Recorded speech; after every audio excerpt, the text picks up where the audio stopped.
មនុស្សពេញការដ្ឋានសំណងសុទ្ធតែនិយាយគ្នាថាមនុស្សស្រីឡើងលើស្ទូឌីយោគឺនាំមកនៅរឿងមិនល្អគឺជាផ្កាយគ្រោះនាំទុកគ្មានអ្នកណាចង់ស៊ើបសួរឲ្យដឹងច្បាស់ឡើយនៅលើកម្ពស់600ម៉ែត្រអ្វីដែលកំពុងជួននៅទីនោះមិនមែនជាសំណាងអាក្រក់អ្វីឡើយតែវាគឺជាជោគវាសនារស់ឬស្លាប់នៃអគារទាំងមូលនិងជីវិតមនុស្សរាប់សិបនាក់ខ្សែរ៉ុតដែកដ៏ស្ដើងនៅលើអាកាសនេះមិនគួរស្ថិតនៅក្នុងដៃរបស់មនុស្សដែលអួតអាងនិងក្រអឺតក្រទុំឡើយគឺគួរតែទុកឲ្យអ្នកដែលចេះគោរពដល់ជីវិតនិងយល់ច្បាស់ពីហានិភ័យប៉ុណ្ណោះសៀអានរ៉ាននាងឯងមកនៅលើនឹងហើយមែនទេទម្លាក់ទំពុកចុះមកឲ្យអញទម្លាក់ចុះមកភ្លាមនាងឯងខ្លងមែនទេឆ្លើយមកអញវិញភ្លាមឥឡូវនេះកម្ពស់600ម៉ែត្រកម្ដៅថ្ងៃនាពេលថ្ងៃត្រង់ពិតជាក្ដៅខ្លាំងសាហាវលោកកម្ដៅដ៏ក្ដៅគុកបានភីស្រោបជុំវិញសន្លឹកដែកជាសន្លបន្ទប់បញ្ជាស្ទើរតែធ្វើឲ្យសន្លឹកដែកទាំងមូលឡើងកម្ដៅរហូតដល់រលាយខូចទ្រង់ទ្រាយក្នុងលំហដ៏តូចចង្អៀតនិងចិត្តឈឹងក្លិនឈ្ងុយនៃប្រេងម៉ាស៊ីនលីឡំជាមួយក្លិនច្រេះនិងធូលីដីភីមកខ្ទប់ច្រមុះនិងមាត់យ៉ាងណែនបកចេញមិនរួចឡើយខ្ញុំនៅស្ងៀមមិននិយាយស្ដីអ្វីទាំងអស់ដៃរបស់ខ្ញុំមានដុសក្រិនក្រាស់ពណ៌ត្នោតលឿងដែលកើតចេញពីការធ្វើការងារធ្ងន់ជាច្រើនឆ្នាំដៃទាំងពីរចាប់កាន់ដងបញ្ជីយ៉ាងណែនស្នាមឆ្នូតមិនឲ្យបានសង្កត់ជាប់នឹងសាច់ដៃយ៉ាងជ្រៅបង្កើនជាស្នាមជុំក្រហមឆ្អៅស្ទើរតែចេញឈាមនៅក្នុងបាតដៃនៅខាងក្រោមជើងកម្ពស់570ម៉ែត្រគ្រឿងបង្គំដៃថែបមេដែលមានទម្ងន់10តោនកំពុងព្យួរនៅកណ្ដាលអាកាសវាកំពុងរេទៅតាមខ្យល់តិចវាព្យួរនៅខ្ពស់ពីលើអគារទាំងមូលដែលជាអ្នកកំណត់ជោគវាសនាជោគជ័យឬបរាជ័យនៃពិធីបញ្ចុះបេតុងចុងក្រោយឲ្យតែខ្ញុំរុញដងបញ្ជីទម្លាក់ចុះអគារមាននៃមជ្ឈមណ្ឌលលើអាកាសនឹងអាចបញ្ចប់ការសាងសង់តាមការកំណត់ស៊ុនឆាំងនឹងទទួលបានប្រាក់រង្វាន់បញ្ចប់ការងារចំនួន30,000 យ៉នរថយន្ត BMW ស៊េរីថ្មីដែលគាត់បានអួតអស់រយៈពេលពេញ1ខែក៏នឹងអាចយកមកប្រើប្រាស់បានយ៉ាងរលូនបំណុលក៏នឹងត្រូវបានទូទាត់រួចរាល់ម៉ាស៊ីនក្រឡុកស៊ីម៉ង់នាំចូលពីគ្រឿងនៅខាងក្រោមបើទុកកន្លះម៉ោងទៀតបេតុងរាប់សិបម៉ែត្រតកូបនឹងត្រូវស្ងួតខូចខាតអស់តម្លៃសម្ភារៈរាប់សិបម៉ឺនតើនាងឯងមានលទ្ធភាពសង្ដែរឬទេសៀអានរ៉ាននាងឯងមានចិត្តណាធ្វើបែបនេះមែនទេប្រញាប់ធ្វើការឲ្យឯងភ្លាមចុងម្រាមដៃរបស់ខ្ញុំនៅតែរឹងមាំដូចធម្មតាតាំងពីដើមរហូតមកដល់ពេលនេះខ្ញុំមិនបានកម្រើកបន្តិចណាឡើយនៅជ្រុងខាងស្ដាំខាងលើនៃបន្ទប់បញ្ជាមានឧបករណ៍នាំចូលពីប្រទេសអាល្លឺម៉ង់មួយគ្រឿងតម្លៃរាប់សិបម៉ឺនឧបករណ៍វាស់ល្បឿនខ្យល់អាជីពកំពុងតែបញ្ចេញពន្លឺពណ៌បៃតងយ៉ាងត្រជាក់ភ្នែកទិន្នន័យលើអេក្រង់បង្ហាញយ៉ាងច្បាស់ថាកម្រិតល្បឿនខ្យល់លេខ4ដែលជាកម្រិតសុវត្ថិភាពដាច់ខាតសម្រាប់ការងារតាមការកំណត់ជាផ្លូវការប៉ុន្តែខ្ញុំដឹងច្បាស់ជាងឧបករណ៍នេះទៅទៀតម៉ាស៊ីនដ៏ទំនើបមួយនេះកំពុងតែភូតកុហកហើយនៅក្នុងការដ្ឋានសំណង់ដែលពោពេញទៅដោយបុរសការងារនៅលើទីខ្ពស់ទាំងយប់ទាំងថ្ងៃអស់រយៈពេលជាង10ឆ្នាំរស់នៅជីវិតនឹងស្ទូឌីយោនិងខ្យល់បក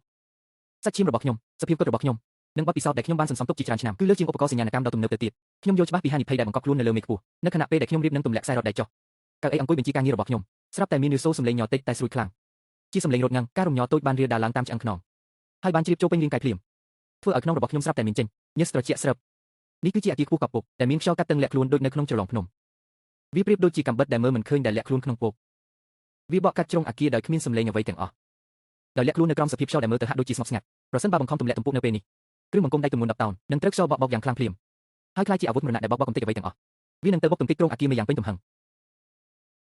ខ្ញុំខំធ្មេញជាប់នឹងខំថ្ពាល់ខាងក្នុងរហូតដល់មានធុំក្លិនឈាមតិចចេញពីធ្មេញនៅក្រោមស្បែកពណ៌ស្រូវសាលីសរសៃនៅម្ខាងកំពុងតែលោតញាប់ញ័រយ៉ាងខ្លាំងប្រឈមមុខនឹងការគំរាមកំហែងនិងការដាក់សម្ពាធពីគាត់ខ្ញុំមិនព្រមចុះចាញ់បន្តិចណាឡើយអញរាប់ថយក្រោយដល់3បើនាងឯងនៅតែមិនព្រមទម្លាក់សម្ភារៈទៀតចូលរៀបចំខោអាវហើយដើរចេញពីទីនេះភ្លាមទៅ3 2 1ឲ្យតម្លៃហើយមិនចង់បានមែនទេការនោះពូរបស់ខ្ញុំបានជំទាស់យ៉ាងដាច់អង្ការចំពោះការឲ្យមនុស្សស្រីបញ្ជាស្ទូយន្តមេពិតជាចង្រៃមែនមនុស្សស្រីចុងក្រោយនៅតែសក់វែងអន្លាយចំណេះដឹងខ្លីកន្ទុយកណ្ដុរដែរធ្វើការមិនបានការមានតែបំផ្លាញលើដើមអញគិតឲ្យច្បាស់ទៅដៃឆ្វេងងើកឡើងភ្លាមប្រមូលកម្លាំងពេញខ្លួនសង្កត់ទៅលើប៊ូតុងហ្វ្រាំងបន្ទាន់ពណ៌ក្រហមឆ្អៅនៅចំហៀងយ៉ាងខ្លាំងប៊ូតុងចាក់សោលន់ឬសូក្រាក់មួយសំឡេងចាក់សោគ្រឿងចាក់យ៉ាងត្រជាក់ស្រុបលាន់នៅពេញបន្ទប់បញ្ជាកង់ដៃទម្ងន់10តោនត្រូវបានខ្ញុំចាក់សោជាប់ទាំងស្រុងនៅលើកម្ពស់570ម៉ែត្របញ្ឈប់ការរញ្ជួយទាំងស្រុងនិងរាល់លទ្ធភាពនៃការរអិលធ្លាក់ឯងចង់សម្លាប់មនុស្សមែនទេថាខ្ញុំមិនបញ្ចេញទឹកមុខអ្វីទាំងអស់ចុងម្រាមដៃទីងផ្ដាច់យ៉ាងរហ័សដកខ្សែភ្លើងវិទ្យុតាក់ទងចេញភ្លាមសូម្បីតែត្របកភ្នែកក៏មិនបានងើបមើលដែរសំឡេងជាតិប្រតិចនិងភាពវឹកវរខាងក្រៅត្រូវបានកាត់ផ្ដាច់ទាំងស្រុងមានតែនៅក្នុងបន្ទប់ដែកតូចចង្អៀតមិនដល់2ម៉ែត្រដូចជាក្របខ្សាច់មួយគ្រាប់ក្នុងមហាសមុទ្រនៅសល់តែភាពស្ងប់ស្ងាត់ដូចស្លាប់ដែលគ្មានទីបញ្ចប់ឡំព័ទ្ធបន្ទប់បញ្ជាដែលមានតែខ្ញុំម្នាក់ឯងរយៈពេលកន្លះម៉ោងយ៉ាងយូរបានកន្លងផុតទៅយ៉ាងស្ងប់ស្ងាត់ក្រុមកម្មករសំណង់នៅខាងក្រោមមានភាពស្លន់ស្លោនិងអន្ទះអន្ទែងអ្នករាល់គ្នាគិតថាខ្ញុំធ្វើអ្វីតាមតែចិត្តចង់ចិត្តណាបង្កការរំខានរហូតដល់ថ្នាក់រៀបចំបិទបារាយផ្ដាច់ចរណអតិសញ្ញាស៊ុនប្រញាប់ឲ្យអ្នករាល់គ្នាដកថយចេញទៅនៅពេលដែលអ្នករាល់គ្នាត្រៀមនឹងធ្វើសកម្មភាពភ្លាមនោះមេឃក៏ស្រាប់តែប្រែពណ៌ដោយគ្មានសញ្ញាព្រមានអំពីអាកាសធាតុតតែសោះខ្យល់ព្យុះក្នុងជ្រលងភ្នំដែលមានកម្លាំងលើសពីកម្រិតបានបក់នាំមកនៅធូលីដីហុយពេញមេឃប្រៀបដូចជាឡានដឹកទំនិញធុនធ្ងន់ដែលបើកបុកពេញទំហឹងបានបោកបក់យ៉ាងខ្លាំងទៅលើដៃមេដ៏រឹងមាំនៃស្ទូឌីយោក្រាក់សម្ពាធខ្យល់ដ៏ខ្លាំងក្លាបានច្របាច់ចូលមកខាងក្នុងកញ្ចក់ការពារការផ្ទុះនៃបន្ទប់បញ្ជាបានស្រុតចូលយ៉ាងខ្លាំងបញ្ចេញសំឡេងប្រេះស្រាំដែលធ្វើឲ្យស្រីវថ្មិញគ្រោងដែកនៃស្ទូឌីយោទាំងមូលញ័ររន្ធត់យ៉ាងខ្លាំងអារម្មណ៍ហាក់ដូចជាគ្មានទម្ងន់បានលុបលុយពេញរាងកាយវិលវល់ដូចជាទឹកជន់ជោអារម្មណ៍ថប់ដង្ហើមនិងត្រជាក់ដល់ឆ្អឹងបានគ្រប់ដណ្ដប់ពេញខ្លួនខ្ញុំអង្គុយនៅលើកៅអីយ៉ាងត្រង់ខ្លួនក្នុងត្រង់ជួរក្រសែភ្នែកដោតអារម្មណ៍យ៉ាងមុតមមសូម្បីតែរំភ្នែកក៏មិនបានកម្រើកសូម្បីតែបន្តិចគឺដោយសារតែខ្ញុំបានចាក់សោហ្វ្រាំងបន្ទាន់ទុកជាមុនឆ្អឹងដែកដែលគ្រប់គ្រាន់នឹងបំផ្លាញអគារទាំងមូលបាននោះនឹងសម្លាប់មនុស្សរាប់សិបនាក់គ្រាន់តែរញ្ជួយនៅនឹងកន្លែងក្នុងខ្យល់ព្យុះប៉ុណ្ណោះមិនបានយកបង្កជាគ្រោះថ្នាក់ដល់ជីវិតមិនបានបុកទង្គិចដល់រចនាសម្ព័ន្ធអគារមេគ្រោះថ្នាក់បាក់រលំដ៏ធំមួយដែលអាចបំផ្លាញការដ្ឋានទាំងមូលត្រូវបានទប់ស្កាត់ទាន់ពេលវេលាតាំងពីដំបូង ការប្រឆាំងនឹងបញ្ជីរបស់ខ្ញុំមួយលើកនេះគឺបានដណ្ដើមយកមកវិញពីកណ្ដាប់ដៃស្ដេចយំរីកនៅអគារខ្ពស់មួយខ្នងនិងជីវិតមនុស្សរាប់សិបនាក់ខ្យល់ព្យុះក៏ចាប់ផ្ដើមថមថយកម្លាំងខ្យល់ប្រែជាស្ងប់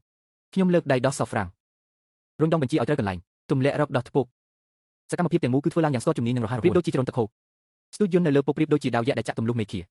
បញ្ចប់ការសាងសង់ដំបូលអគារមេយ៉ាងមានមោទនភាពប៉ុន្តែក្នុងចិត្តខ្ញុំមិនមានភាពត្រេកអរដែលបានរួចផុតពីគ្រោះថ្នាក់សូម្បីតែបន្តិចខ្ញុំយល់ច្បាស់ណាស់ពួកអ្នកគ្រប់គ្រងដែលគិតតែពីផលប្រយោជន៍ទាំងនេះនឹងមិនមើលឃើញពីការប្រថុយជីវិតរបស់ខ្ញុំដើម្បីទប់ស្កាត់មហន្តរាយនោះទេនឹងមិនមើលឃើញពីគ្រោះថ្នាក់នៃការងារនៅលើទីខ្ពស់ឡើយពួកគេគិតតែពីចាំថាខ្ញុំបានប្រឆាំងនឹងបញ្ជីថ្នាក់លើបង្កការអរអួលដល់ប្រាក់រង្វាន់ដែលពួកគេចិត្តនឹងទទួលបាន15នាទីក្រោយមកចិនដាវយន្តត្រួតពិនិត្យបានចុះមកក្រោមយ៉ាងយឺតមីស្រីចង្រៃហ៊ានមកបំផ្លាញរឿងល្អរបស់អញរឿងថ្ងៃនេះមិនចប់ត្រឹមនឹងទេអញមិនត្រឹមតែឲ្យអញសងការខូចខាតទាំងអស់នៃការដ្ឋានរាល់ការបាត់បង់នោះទេថែមទាំងនឹងបញ្ឈប់ការងារឯងទាំងស្រុងកុំឲ្យឯងមានកន្លែងឈរជើងក្នុងវិស័យសំណង់នេះអស់មួយជីវិតហាហាហាហាហាហាបង្អែបង្អង់ការងារអស់កន្លះម៉ោងទុយយោបូមនៅខាងក្រោមបែកអស់ហើយគ្រឿងសំណង់តម្លៃ50000យ៉នប្រែក្លាយជាកាកសំណល់ប្រាក់រង្វាន់បង្ហាយការដ្ឋាន300,000យ៉នរបស់អញក៏ត្រូវបានមីស្រីឈួតដូចជាអញបំផ្លាញខ្ទេចដែរ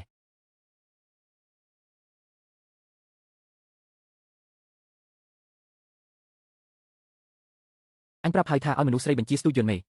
ពិតជាចង្រៃបំផុតមនុស្សស្រីគឺធ្វើការមិនកាត់ឡើយជួបខ្យល់បន្តិចបន្តួចក៏ភ័យរហូតនំដាក់ខោរីរ៉េធ្វើឲ្យអញយឺតយ៉ាវក្នុងការទៅយកឡានថ្មីអ្នកណាហ៊ាននិយាយការពីវាសំបីតែមួយម៉ាត់ថ្ងៃនេះត្រូវរៀបចំខោអាវបណ្ដេញចេញទៅជាមួយវាដែរស៊ីធីនរ៉ាន់ប្រាក់ខែនេះបូករួមទាំងប្រាក់នៅសល់ទាំងអស់គឺ 28000 បង្កឲ្យមានគ្រោះថ្នាក់ការដ្ឋានធ្ងន់ធ្ងរកាត់ចេញ8000ជាថ្លៃខូចខាតឧបករណ៍និងពិន័យលើសម្ភារៈនៅសល់20000រើសយកទៅរួចប្រញាប់ចេញពីការដ្ឋានរបស់ខ្ញុំភ្លាម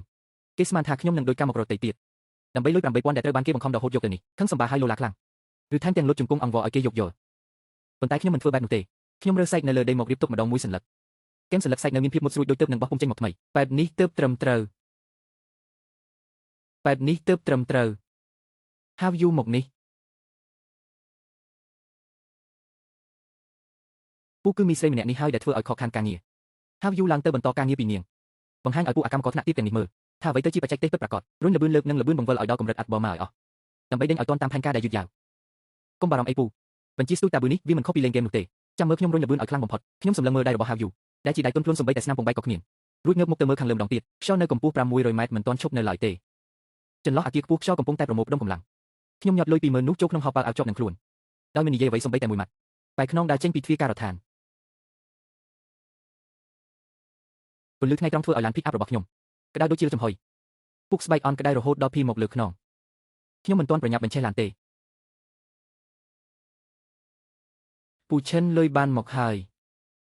20000មែនទេមិនខ្វះសំបីតែមួយកាក់គឺពិតជា20000ខ្ញុំសម្លឹងមើលស្រមោលដ៏អំនួតរបស់ Have you តែដើរចូលទៅក្នុងចណ្ដាលយន្តជួសជុលរួចខ្ញុំក៏ក្តាប់ដៃទាំង5យ៉ាងណែនប្រាប់ធូជឺនិងវិស្វករស៊ូផងក្រុមហ៊ុនសង្គ្រោះពិសេសបំបែកខ្យល់របស់យើងថ្ងៃនេះត្រូវបានបង្កើតឡើងជាផ្លូវការហើយសុនឈៀងស្មានថាគេប្រើលុយ20000ដើម្បីប្រមាថមើលងាយស្រីម្នាក់ដែលគ្មានសមត្ថភាពគេស្មានថាគ្រាន់តែបដូរមកដាក់ក្មេងខ្ចីដែលស្ដាប់បង្កប់ម្នាក់រុញលបឿនឲ្យអស់គឺអាចទទួលបានប្រាក់រង្វាន់3សែននោះយ៉ាងស្រួលប៉ុន្តែគេមិនដឹងតតែសោះថាប្រាក់20000ដែលគេទើបនឹងហុចឲ្យខ្ញុំមិញនេះវាគឺជាសំណូកយកជីវិតប្រភេទណាពូឈិនត្រៀមខ្លួនទទួលការងារទៅក្រុមការងារដ៏កំសាករបស់សុនឈៀងចិត្តរលាយហើយមិនដល់1ម៉ោងផងនៅក្នុងឡាន pick up ចាស់របស់ខ្ញុំមានមនុស្សប្រុស3នាក់អង្គុយណែនពេញក្នុងឡានគ្មានម៉ាស៊ីនត្រជាក់ទេហប់ខ្លាំងដូចជានៅក្នុងចំហុយនៅក្នុងខ្យល់ Peter ដោយក្លិនថ្នាំជូអននិងក្លិនញើសនេះគឺជាក្រុមដែលខ្ញុំទើបតែបង្កើតឡើងសុទ្ធតែជាអ្នកដែលត្រូវបានការដ្ឋានដ៏ស្អុយរលួយនេះដេញចេញទាំងអយុធធម៌ពូឈិនគឺជាអ្នកជំនាញខាងខ្សែរ៉តដែកដ៏កំពូលម្នាក់ធ្លាប់បដិសេធមិនព្រមប្រើខ្សែកាបដែកអន់ក៏ត្រូវបានសុនឈៀងធ្វើបាបនឹងដេញចេញទោះជាជាងអគិសនីដ៏ពូកែដែលមានស្កុតខ្មៅការពីចរុនរំជាប់ប៉ុស្តិ៍ជានិច្ចគ្រាន់តែបិទភ្នែកក៏ដឹងពីបញ្ហាម៉ូទ័រហៃដ្រូលីកដែរវិស្វករស៊ូសុកចិត្តប្រមូលខោឲ្យចាក់ចេញក៏មិនព្រមធ្វើការលើប្លង់ដែលគ្មានគុណភាពជាវិស្វករសំណង់ដែលរឹងរូសបំផុតអានរ៉ានអញ្ញាបានមកហើយប៉ុន្តែឥឡូវយើងអត់មានអីតតែសោះលើខ្លួនសល់តែលុយ20000ដែលជាដើមទុនចុះបញ្ជីក្រុមហ៊ុនតែប៉ុណ្ណោះតែការងារដំបូងរបស់ក្រុមហ៊ុនសង្គ្រោះបំបែកខ្យល់នេះត្រូវទៅរកណែណាមិនបាច់ទៅរកទេថ្ងៃនេះវានឹងមកដល់មាត់ទ្វារដោយខ្លួនឯងលោកគ្រូសៀប្រញាប់ចេញទៅឲ្យឆ្ងាយបន្តិចទៅសុនឈៀងអាសត្វត្រឆាននោះវាឈួតបាត់ទៅហើ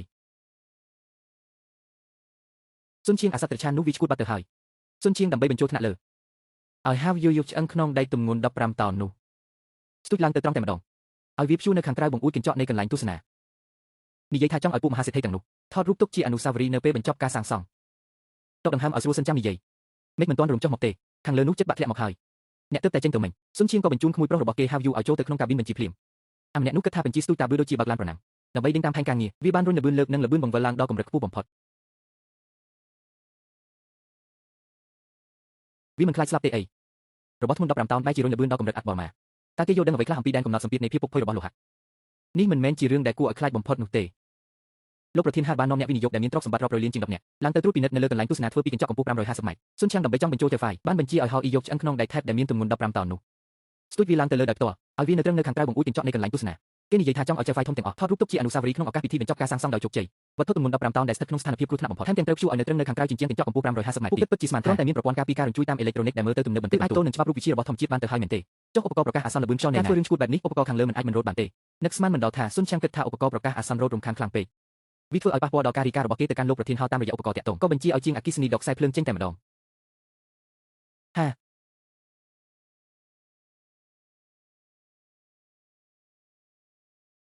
គ្រាន់តែដើម្បីបញ្ចូលចៅហ្វាយគេបានកាត់ផ្តាច់ដោយផ្ទាល់ដៃនៅប្រព័ន្ធប្រសាទកណ្ដាលចុងក្រោយបង្អស់នៃអគារនេះ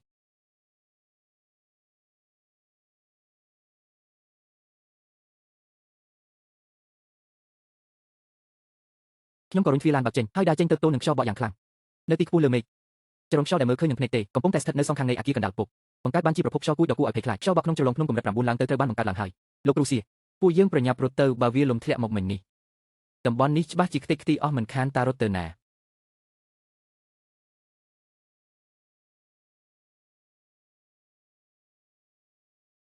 ឈិនស៊ូទៅយកឧបករណ៍មកគម្រោងការលំរបស់ស៊ុនឆាំងរលំហើយឲ្យតែថ្ងៃនេះពិធីបញ្ចប់ការសាងសង់ប្រព្រឹត្តទៅដោយរលូនខ្ញុំផ្ទាល់នឹងដកលុយ50,000យ៉នឲ្យទៅក្រុមការងារគម្រោងមធ្យមនឹងវិញ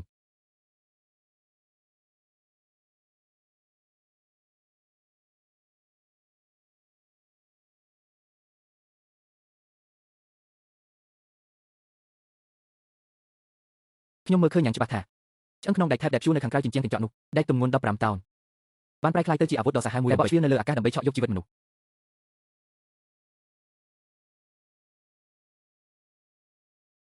ជួយផងលោកពូជួយខ្ញុំផង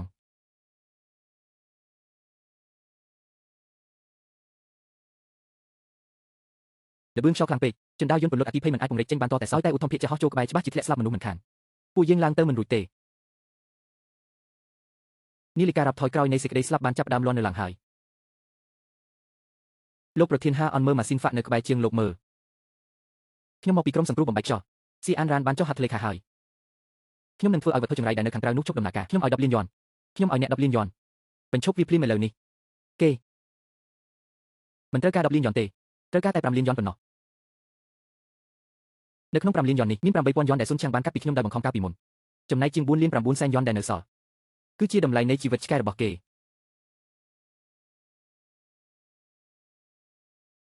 រងចាំការសង្គ្រោះមិនបានទៀតទេ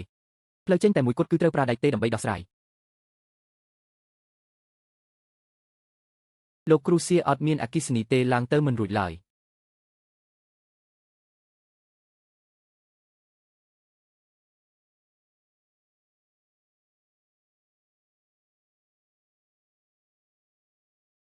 អត់អគ្គិសនីមែនទេ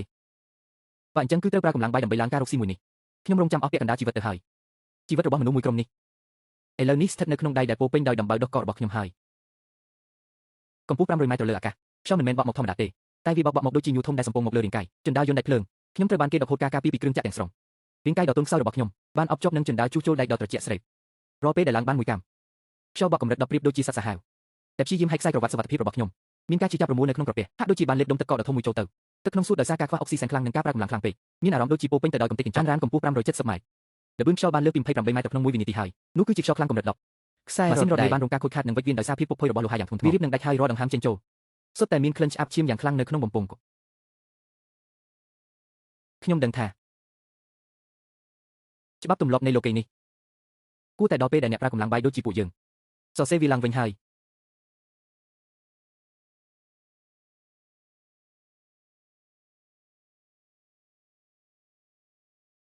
ជួយផងខ្ញុំមិនទាន់ចង់ស្លាប់ទេអាហាហាឥឡូវនេះបេសាចមួយនេះជារបស់ខ្ញុំហើយ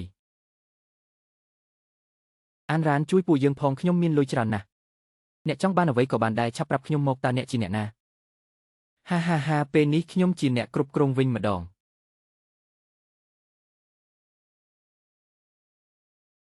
លោកគ្រូសៀឆាប់ជន់ហ្វ្រាំងទៅឆ ចាប់ហ្វ្រាំងភ្លាមទៅវាចិត្តបុកចូលមកហើយឈប់ឲ្យភ្លាមប្រសិនបើខ្ញុំបង្ខំចាប់ហ្វ្រាំងនៅពេលនេះខ្សែកាបដែលតឹងដល់កម្រិតកំណត់នឹងដាច់ខ្ទេចភ្លាមក្នុងរយៈពេល0.3វិនាទីដែកដែលមានទម្ងន់15តោននឹងហោះដូចជាគ្រាប់កាំភ្លើងធំកិនកំទេចអ្នកដែលមានទ្រព្យសម្បត្តិរាប់រយលានទាំងអស់នៅខាងក្នុងពួកអ្នកធំដែលដឹងតែពីប្រើកម្លាំងបាយទាំងនោះស្គាល់តែការទីបង្ខំដោយកម្លាំងសាច់ដុំប៉ុន្តែខ្ញុំយល់ច្បាស់ជាងពួកគេថាអ្វីទៅគឺជាការអនុវត្តតាមច្បាប់រូបវិទ្យានៅពេលដែលក្រុងដែកយោទៅដល់ចំណុចខ្ពស់បំផុតក្នុង1ភាគ10000វិនាទីដែលកម្លាំងរង្វិលឈានដល់កម្រិតកំពូលខ្ញុំបើកភ្នែកឡើងភ្លាមដោយមិនបានទាញហ្វ្រាំងថយក្រោយឡើយតែបែរជាច្រើនទៅមុខយ៉ាងខ្លាំងដោយច្រើនដងបញ្ជាទៅមុខឲ្យអស់ដើម្បីទម្លាក់ចុះអញឈួតហើយមែនទេក្នុងការបញ្ជាទូទៅនេះគេហៅថាការបញ្ចេញកម្លាំងបែបសម្រាប់ខ្លួនសូម្បីតែខុសគ្នាតែ1សង់ទីម៉ែត្រក៏ត្រូវខ្ទេចទាំងម៉ាស៊ីនស្លាប់ទាំងមនុស្សដែរប៉ុន្តែវិទ្យាសាស្ត្ររូបវិទ្យាមិនដែលបោកប្រាស់មនុស្សឡើយការបន្ធូរដែលខ្ញុំបានច្រានចុះនោះបានផ្ដល់ឲ្យសត្វសាហាវដៃថែបមួយនោះនៅកម្លាំងធ្លាក់ចុះក្រោមដោយសេរីខ្សែកាបដែលតឹងដល់កម្រិតកំណត់ក៏រលាស់ចេញពីការទាញភ្លេចភ្លាមដែកទម្ងន់15តោនលែងបុកទៅលើកញ្ចក់ក្នុងលក្ខណៈដេកទៀតហើយតែវាបែរជាធ្លាក់តាមកន្លងខ្សែដែលខ្ញុំបានកំណត់ទុកហើយធ្លាក់ចុះក្រោមយ៉ាងលឿនមួយទំហឹង3សង់ទីម៉ែត្រគឺខ្វះតែ3សង់ទីម៉ែត្រទៀតប៉ុណ្ណោះវានឹងបោកទប់កញ្ចក់ឲ្យបែកខ្ទេចប៉ុន្តែនៅខណៈពេលដែលវាហួសបន្ទាត់មរណៈខ្ញុំក៏ទាញដងបញ្ជាឡើងវិញភ្លាមកម្លាំងច្រានត្រឡប់ដល់ខ្លាំងក្លាធ្វើឲ្យរកស្ទូចទាំងមូលបញ្ចេញសំឡេងក្រហមលាន់រកក្រើកមេឃដីក្រុងដែកទម្ងន់15តោនត្រូវបានខ្ញុំទប់យ៉ាងណែនឲ្យជាប់នៅកណ្ដាលអាកាសខាងក្រោមដំបូលទស្សនីយភាពប៉ុន្តែបាតដៃរបស់ខ្ញុំដែលកាន់ដងបញ្ជាបែរជាមានញាសអល់ចិត្តរបូតចេញពីដៃទៅហើយរលាការពីរអិលហាក់ដូចជាមានបញ្ហាអារម្មណ៍នៃការទាញការពីអំបញ្ញមិញកម្លាំងរុញច្រានគឺមិនត្រឹមត្រូវតតែសោះវាមិនបានចាក់សោះជាប់ទេអំបញ្ញមិញអាសម្រាប់ម្នាក់នេះបែរជាបង្ខំទាញហ្វ្រាំងមេកានិកបំរុងនៅផ្នែកខាងក្រោមនៃរកស្ទូចឲ្យជាប់គាំងទៅវិញខ្យល់ព្យុះកម្រិត10នៅតែបន្តបោកបក់នៅខាងក្រៅហើយជើងទម្រហ្វ្រាំងរបស់ខ្ញុំកំពុងតែហុយផ្សែងពណ៌ប្រភេទឈូច្រមុះចេញមកក្រៅទេវតាសេចក្តីស្លាប់ពិតប្រាកដទើបតែមកដល់ទេកិច្ចសន្យាសង្គ្រោះតម្លៃ5លានខ្ញុំបានចុះហត្ថលេខាបញ្ជាក់រួចរាល់ហើយមានប្រសិទ្ធភាពចាប់ពីពេលនេះទៅស៊ុនឈៀងអញហ៊ានដល់ថ្នាក់នេះផងដើម្បីតែបញ្ចូលចៅហ្វាយក៏ឲ្យគេដកដោយម៉ាស៊ីនសញ្ញាប្រាប់ល្បឿនខ្យល់ចេញអញស្ទើរតែនាំពួកយើងទាំងអស់គ្នាឲ្យស្លាប់ជាមួយអញទៅហើយឥឡូវនេះឆាប់ចេញពីការដ្ឋាននេះភ្លាមទៅលោកប្រធានហ៊ូសូមលោកស្ដាប់ការបកស្រាយរបស់ខ្ញុំសិនខ្ញុំបានកាត់ផ្តាច់រលកសញ្ញារបស់ស៊ុនឈៀងចោលភ្លាមដោយមិនខ្វល់ពីសម្ដែងខឹងសម្បាយ៉ាងអសមត្ថភាពរបស់គេនៅខាងក្រោមឡើយព្រោះខ្ញុំគ្មានពេលសូម្បីតែបន្តិចវិបត្តិមិនទាន់ត្រូវបានដោះស្រាយឡើយនៅកម្ពស់550ម៉ែត្រលើអាកាសល្បឿនខ្យល់បានហួសពី25ម៉ែត្រក្នុង1វិនាទីទៅហើយអ្វីដែលគ្រោះថ្នាក់បំផុតនោះគឺដោយសារតែហាវយីមុនពេលដែលវាភ័យខ្លាចរហូតដល់សន្លប់បាត់ស្មារតីវាបានស្រវីចាប់ចុះឡើងដោយក្តីអស់សង្ឃឹមហ្វ្រាំងមេកានិកបំរុងនៃទូស្ទូចត្រូវបានវាទាញឲ្យជាប់គាំងបាត់ទៅហើយខ្ញុំសម្លឹងមើលទៅក្រៅបង្អួចយ៉ាងជាប់ក្រុងដែកស្នូទម្ងន់15តោននោះដោយសារតែត្រូវបានហ្វ្រាំងមេកានិកជីបជាប់ចន្លោះរវាងកញ្ចក់ខាងលើនិងខាងក្រោមស្ថិតក្រោមឥទ្ធិពលនៃកម្លាំងខ្យល់ដែលបក់មកមិនឈប់បែរជាមានសភាពទន់ដូចជាសរសៃមីហើយក៏ចាប់ផ្ដើមនៅកណ្ដាលអាកាសធ្វើចលនារួមជារៀងលេខ8យ៉ាងចម្លែកនេះហើយគឺជាអ្វីដែលអ្នកធ្វើការលើអាកាសខ្លាចចោលអាបំផុតវាប្រៀបដូចជាម៉ាស៊ីនកិនសាច់តាមច្បាប់រូបវិទ្យាការរំញ័រនៃការយកជារៀងលេខ8ម្ដងកំពុងតែបង្កើនកម្លាំងរមួលកាន់តែខ្លាំងឡើងប្រសិនបើមិនអាចទប់ស្កាត់បានភ្លាមទេនោះការរំពើបន្តិចបន្តួចនេះនឹងរីករាលដាលដូចជាមេរោគហើយប្រែទៅជាការរំញ័រទ្រង់ទ្រីធំក្នុងពេលដ៏ខ្លីរហូតដល់វាអាចរមួលដៃស្ទូចមេឲ្យដាច់ចេញពីគ្នាដូចជានំប៉័ងក្រងនៅក្នុងបន្ទប់ត្រួតពិនិត្យនៅដីស៊ុនឈៀងដែលត្រូវគេលាតត្រដាងទង្វើអាក្រក់រហូតដល់តច្រកកំពុងតែសម្លឹងមើលទៅអេក្រង់យ៉ាងយកចិត្តទុកដាក់ត្រង់ក្រុងដែកដែលចាប់ផ្ដើមរមួលនោះសរសៃនៅចំហៀងរបស់គេលោតញាប់ប្រៀបដូចជាអ្នកលេងល្បែងដែលចាញ់អស់ពីខ្លួនគេក៏ស្ទុះទៅរកតារាងបញ្ជាមេភ្លាមហើយឆក់យកមីក្រូហ្វូនលោកប្រធានហ៊ូតើលោកបានឃើញហើយឬនៅឆ្អឹងដែកមេនៅតែរញ្ជួយស្រីម្នាក់នោះមិនអាចបញ្ឈប់វាបានតតែសោះគេមានចិត្តណែពន្យាពេលដើម្បីបោកលុយលោកល្បឿនខ្យល់បែបនេះឲ្យតែបង្ខំទាញខ្សែកាប់នេះមួយទំហឹងគឺអាចទាញវាជាប់ហើយអាសត្វចង្រៃខាងក្រោមគឺជាផ្លូវដើរសម្រាប់ពាណិជ្ជកម្មបើដែក15តោនធ្លាក់ទៅក្រោមតើអញចង់យកជីវិតមនុស្សរាប់រយនាក់មកសងឬបើអញ្ចឹងស្ដាប់ខ្ញុំប្រមូលកន្ត្រកមកវិញបង្ខំប្រមូលកន្ត្រកគេចង់បញ្ជាក់ថាខ្លួនឯងត្រឹមត្រូវខ្លាំងពេកចង់ជន់ឈ្លីស្រីម្នាក់នោះដែលកំពុងសង្កត់ក្បាលគេ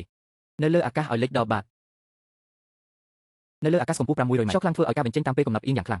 ងខ្ញុំស្ដាប់តាមរយៈវិទ្យុតាក់ទងនៅពួកអសមត្ថភាពដែលកំពុងតែស្រែកលោឡាឥតប្រយោជន៍សាច់ដុំថ្ពាល់របស់ខ្ញុំឡើងរឹងហើយកន្ត្រាក់បន្តិចញឹមបិទមាត់ខ្ញុំលូកដៃទៅចុចប៊ូតុងនិយាយរួម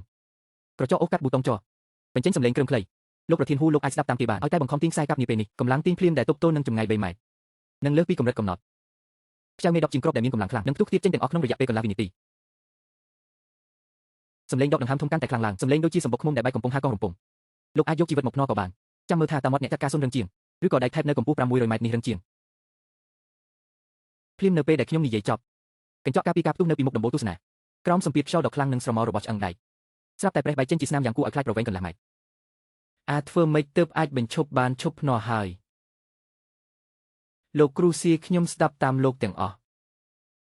លោកប្រធានហ៊ូបានបាក់ស្មារតីទាំងស្រុងហើយសំឡេងស្អប់រហូតដល់ប្រែប្រួលសំឡេងជួយផងខ្ញុំក៏លេងប៊ូតុងនិយាយដៃទាំងពីរចាប់កាន់ដងបញ្ជាឡើងវិញ បើបង្ខំឲ្យឈប់វានឹងដាច់បើទ្រាំនឹងការរំញ័រវានឹងបាក់បើការតាំងត្រង់គឺជាផ្លូវស្លាប់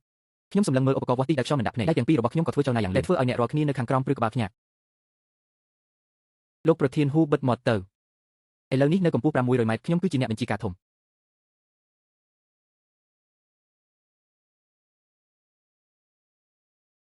ការគម្រាមកំហែងនៃការតាំងគ្នាអំបញ្ញមិញបានកម្ចាត់ពួកគេទាំងស្រុងហើយបើការបង្ខំឲ្យឈប់នឹងធ្វើឲ្យដាច់ខ្សែកាប់ដៃការទប់ឲ្យជាប់នឹងធ្វើឲ្យការរំញ័ររមួលពំស្ទូចឲ្យបាក់អញ្ចឹងមានតែវិធីមួយគត់ខ្ញុំមិនត្រឹមតែមិនព្យាយាមរកខ្សែកាប់ដៃឲ្យកិនប៉ុណ្ណោះទេដើម្បីទប់ទល់ម៉ាស៊ីនដែលកំពុងនឹងជួយផ្ទុយទៅវិញខ្ញុំក៏ទាញដងរង្វិលនៅខាងស្ដាំយ៉ាងខ្លាំង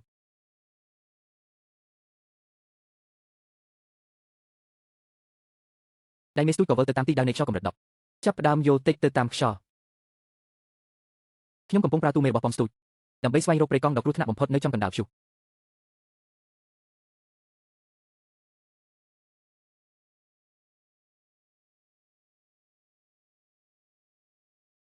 ជួយពួកយើងផង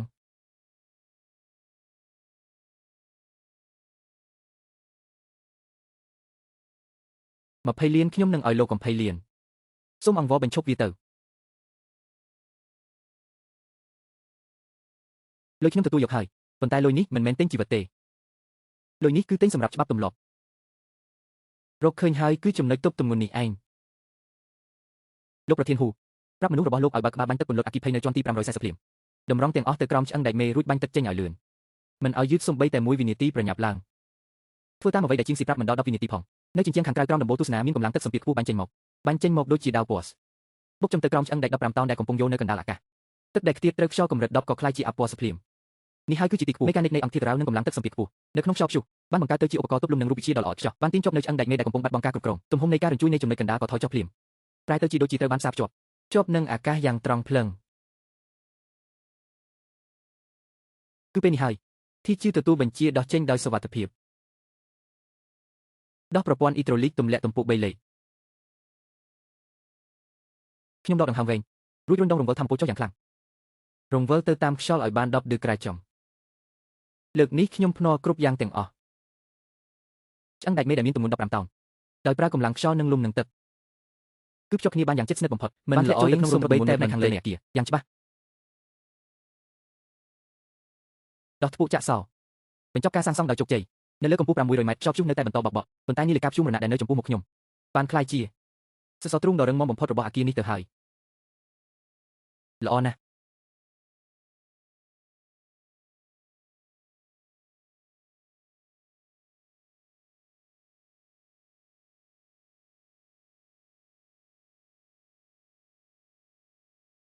ខ្ញុំដោះស្រោមដៃការពារដែលជោគជាំដោយញើសរួចក្រវែងចោលទៅលើតុបញ្ជាដែលពោពេញដោយស្នាមឆ្កូតការងារនៅលើមេឃចប់ហើយឥឡូវដល់ពេលត្រូវចុះទៅដេកវិញដើម្បីទៅបង្រៀនអាដែងស៊ុនឆាំងដែលកំពុងលុតជង្គង់នោះឲ្យស្គាល់ថាអ្វីទៅជាច្បាប់ទម្លាប់របស់អ្នកបច្ចេកទេស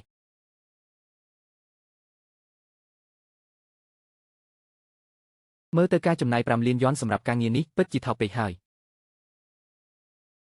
លោកគ្រូអង្វរលោកគ្រូលោកជាបុព្វបុរសរបស់ខ្ញុំខុសហើយលុយ20000នោះខ្ញុំនឹងសងលោកវិញមិនមែនទេខ្ញុំនឹងឲ្យលោក20000តែម្ដងឲ្យតែលោកជួយនិយាយអង្វរលោកប្រធានហ៊ូថាអំបញ្ញមិញគ្រាន់តែជាគ្រោះថ្នាក់អាកាសធាតុដែលមិនអាចជៀសវាងបានអ្នកស៊ុនរហូតមកដល់ពេលនេះលោកនៅតែកញ្ញាបញ្ជីនេះមិនច្បាស់ទៀតលុយ8000ដែលលោកកាត់ទុកនោះមិនច្រើនទេតែវាគ្រប់គ្រាន់សម្រាប់ខ្ញុំបង្គ្រប់20000ដើម្បីយកមកធ្វើជាដើមទុនឲ្យលោកសងការខូចខាតតែលោកបានរៀបចំទុកលោកស្មានថាលោកប្រើលុយ20000ដើម្បីជិះជាន់ស្ត្រីម្នាក់និងធ្វើបាបកម្មករថ្នាក់ទាបមែនទេការពិតគឺលោកកំពុងតែសម្លាប់អាជីពខ្លួនឯងដោយផ្ទាល់ដៃសោះសន្តិសុខ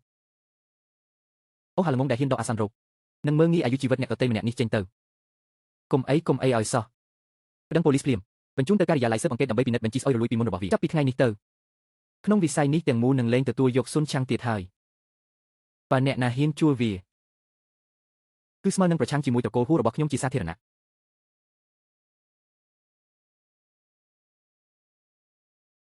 លោកស្រីសៀ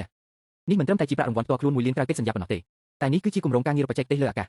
នៃអគារទាំងអស់របស់ខ្ញុំកិច្ចសន្យារយៈពេល10ឆ្នាំតម្លៃស្រេចលើលោកស្រីជាអ្នកកំណត់ឲ្យតែលោកស្រីយល់ព្រមខ្ញុំនឹងប្រគល់ការងារទាំងអស់ឲ្យក្រុមហ៊ុនភូហ្វឹងតម្លៃមិនសំខាន់ទេអ្វីដែលក្រុមហ៊ុនភូហ្វឹងចង់បានគឺច្បាប់ទម្លាប់ក្នុងវិស័យនេះ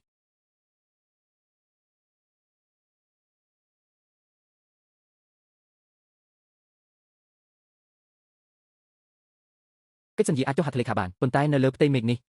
ទៅថ្ងៃមុខត្រូវធ្វើតាមច្បាប់របស់ខ្ញុំទី1ការងារលើអាកាសគឺអ្នកជំនាញជាអ្នកសម្រេចអ្នកមិនចេះកុំចេះដឹងទី2អ្នកណាហ៊ានដកខ្សែសុវត្ថិភាពដើម្បីតែបង្កើនល្បឿនការងារឬហ៊ានកាត់លុយកម្លាំងញើសឈាមកម្មក៏ខ្ញុំសំបីតែមួយសេនខ្ញុំនឹងធ្វើឲ្យអាគាររបស់គេត្រូវបញ្ឈប់ការសាងសង់ជារៀងរហូតតើយល់ទេសម្ដីណាសម្ដីនឹងបងស្រីអានរ៉ានធ្វើបានសម្រេចហើយនេះគឺជាអ្វីដែលខ្ញុំចង់បានច្បាប់ទម្លាប់ដែលត្រូវការពារដើម្បីពួកគេនិងដើម្បីខ្លួនឯងផងដែរ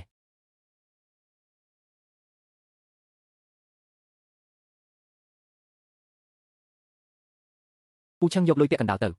ចែកឲ្យបងប្អូនដែលប្រថុយជីវិតនៅថ្ងៃនេះទៅចំណែកពាក់កណ្ដាលទៀតយកទៅទិញគ្រឿងម៉ាស៊ីនរក្សាទល់ឲ្យភាពទំនើបបំផុតលើលោកនិងឧបករណ៍បាញ់ឡាស៊ែរ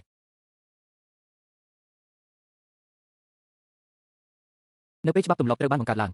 ពន្លឺក៏នឹងរះឡើងដែរ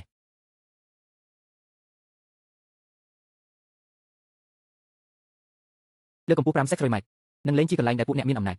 អាចបញ្ជាតាមអំពើចិត្តទៀតហើយចាប់ពីថ្ងៃនេះទៅច្បាប់ទម្លាប់នៅលើលោកនេះគួរតែដល់ពេលដែលពួកយើងដែលជាអ្នកបញ្ចេញកម្លាំងញើសឈាមជាអ្នកសរសេរវាឡើងវិញហើយ